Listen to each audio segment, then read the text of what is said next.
Сәлеметсіздер ме, құрметті достар. Бүгін біз Deutz-Fahr 7206 моделінің комбайны шолу жасап, оның негізгі артықшылықтарын айтатын боламыз. Ал кеттік. Deutz-Fahr комбайндардың соңғы буын Deutz қозғалтқыштардың арқасында жанармайдың шығынын үнемдейді.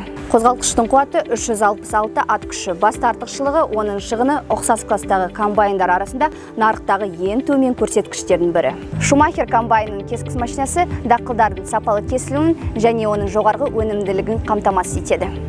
Шамадан тыс жүктемеден және ұнтақтаудан қорғалған ДГР жүйесі қамтамасыз етілген. ДГР жүйесі дегеніміз комбайндардың маңызды дизайн ерекшелігі, оны өткізу қабілетін едәуір арттыратын қосымша балға жүйесі болып табылады. Достар, егінді одан да көп жинау үшін сіздер үшін басты жаңалық.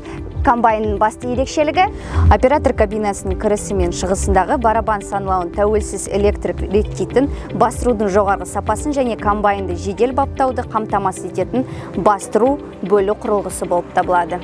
Тазалау жүйесінің үлкен ауданы екі сатылы торының және турбовентиляторының арқасында бункердегі астықтың сапасын және оның тазалығын қамтамасыз етеді. Бункердің көлемі кемінде 9,5 куб.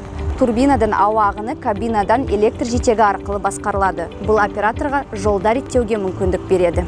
Жаңа буын кабинасы оператордың жайлылық деңгейін айтарлықтай арттырады. Ыңғайлы интерфейсі бар жұмыс параметрлері, мониторы көп функциялы қол тірегі мен басқару джойстигімен бірге комбайнның барлық жұмыс параметрлері мен жүйелерін толық бақылауды қамтамасыз етеді.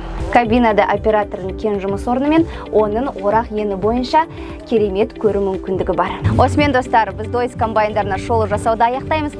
Сіздерге айтатын бір жаңалық, бұл комбайнның бағасы айтарлықтай таңғалдырады.